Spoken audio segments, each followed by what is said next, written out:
আসসালামু আলাইকুম ভিউয়ার্স, কেমন আছেন আপনারা সবাই? আশা করি ভালো আছেন। তো আজকে মুষলধারে বৃষ্টি পড়তেছে। তো আমাদের নদীর পানিও অনেক পরিমাণ বেড়ে গেছে। এই নদীর ভিতরে অনেক পরিমাণ মাছ এসেছে, যার কারণে আমরা এখন চলে এসেছি জাল পাতার জন্য। তো দেখেন কিভাবে আমরা জালগুলা পাতি।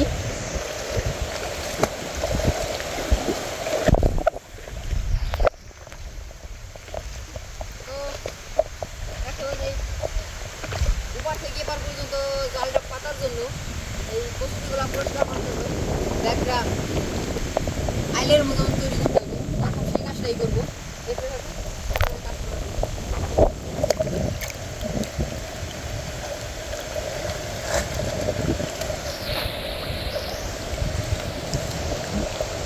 এখানে অনেক পরিমাণ পানি, যার কারণে দেখা যাচ্ছে না মানে।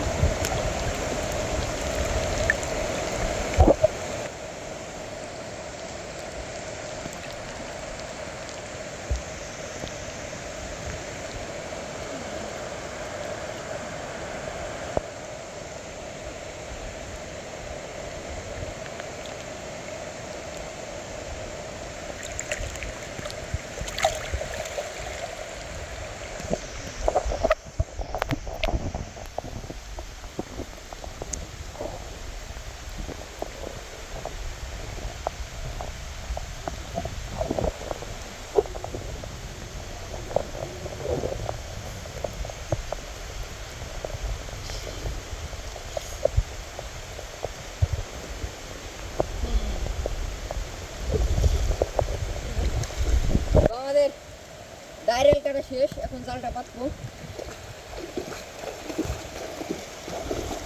জালটা নিয়ে আসি।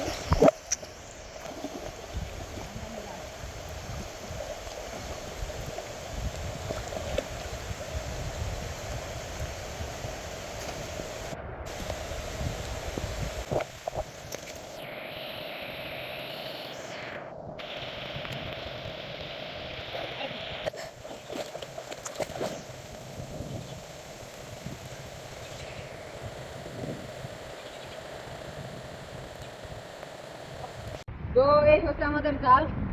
এটা এখন জালটা এখন এখানে ফেলাবো। এই যে আমাদের দাঁড়ালি জায়গাটা এখানে রাখলাম। এই জালটা নিয়ে যাবো এখন। আলের মাথাটা দিক দিয়ে নিব।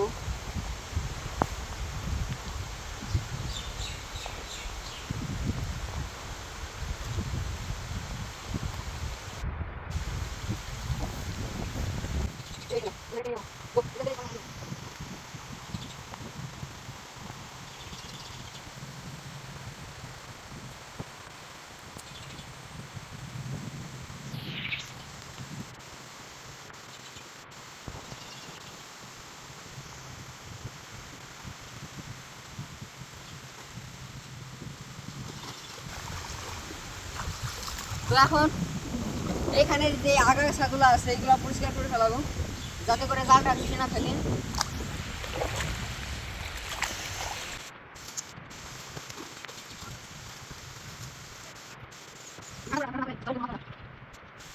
এখানে মাথাটা একটু বেঁকা করে রাখলাম।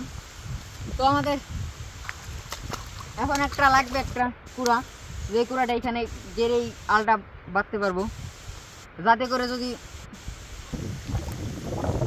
একটা কুড়া লাগবে, যেটা বললাম।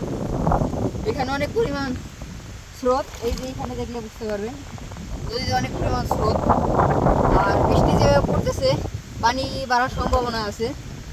যদি পানি বেশি, স্রোতটা যদি এর চেয়ে অনেক বেশি পরিমাণ হয়, তাহলে জালটা আর থাকবে না। কুড়াটা গেড়ে রাখলে কুড়ার সাথে জালটা থাকবে। সেই জন্য এখন একটা কুড়া নিতে হবে।